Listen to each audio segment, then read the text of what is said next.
അഭിമന്യു വധക്കേസിൽ വിചാരണ ഒക്ടോബർ 15-ന് തുടങ്ങും. 156 സാക്ഷികളെ വിസ്തരിക്കും. 18 ദിവസത്തിനുള്ളിൽ സാക്ഷി വിസ്താരം പൂർത്തിയാകും. ആദ്യ ദിവസം വിസ്തരിക്കുക 1ഉം 2ഉം സാക്ഷികളെ. എറണാകുളം പ്രിൻസിപ്പൽ സെഷൻസ് കോടതിയാണ് വിചാരണ തീയതി തീരുമാനിച്ചത്. വിവരങ്ങളുമായി ഉമേഷ് കൂടി ചേരുന്നുണ്ട്. ഉമേഷ്, വിശദാംശങ്ങൾ.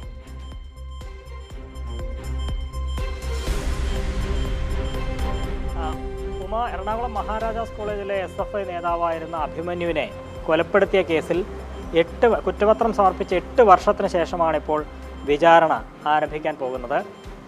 ഈ ഒക്ടോബർ 15-നാണ് വിചാരണ തുടങ്ങുക. സാക്ഷി വിസ്താരം അന്ന് മുതൽ ആരംഭിക്കും. 156 സാക്ഷികളാണ് ഈ വിചാരണയുടെ ഭാഗമായി ഈ കേസിൽ വിസ്തരിക്കുക.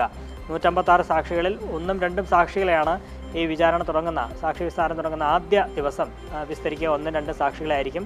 തുടർന്ന് മറ്റ് സാക്ഷികളെയും തുടർന്നുള്ള ദിവസങ്ങളിൽ വിസ്തരിക്കും.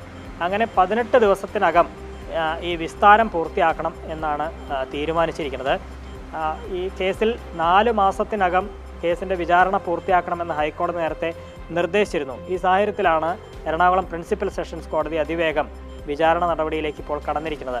ഇത്രയും വർഷമായിട്ടും ഈ കേസിൻ്റെ പുരോഗതിയും ഉണ്ടായിട്ടില്ല എന്ന് ചൂണ്ടിക്കാട്ടി നേരത്തെ അഭിമന്യുവിൻ്റെ അമ്മ ഹൈക്കോടതിയെ സമീപിച്ചിരുന്നു. ആ ഹർജി പരിഗണിച്ചുകൊണ്ടാണ് ജസ്റ്റിസ് കൗസർ എടപ്പകത്ത് ഈ കേസിൽ 4 മാസത്തിനകം വിചാരണ പൂർത്തിയാക്കണമെന്ന കർശന നിർദ്ദേശം നൽകിയത്.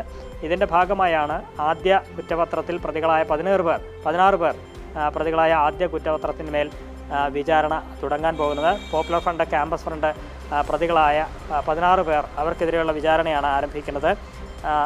ഇവർക്കെതിരെ കൊലപാതക ശ്രമം, ഗൂഢാലോചന, തെളിവ് നശിപ്പിക്കൽ, നിയമവിരുദ്ധമായി സംഘം ചേരൽ, മനഃപൂർവ്വം പരിക്കേൽപ്പിക്കൽ തുടങ്ങിയ വകുപ്പുകൾ പ്രകാരമുള്ള കുറ്റങ്ങളാണ് ഇവർക്കെതിരെ ചുമത്തിയിരിക്കുന്നത്. 2018 ജൂലൈ 2-ന് പുലർച്ചെയാണ് മഹാരാജാസ് കോളേജിലെ SFI നേതാവായിരുന്ന അഭിമന്യുവിനെ വർഗീയവാദികൾ കൊലപ്പെടുത്തിയ സംഭവം ഉണ്ടാകുന്നത്. അതിനുശേഷം ഇപ്പോൾ വർഷങ്ങൾക്ക് ശേഷം കേസിൽ വിചാരണ തുടങ്ങുകയാണ്.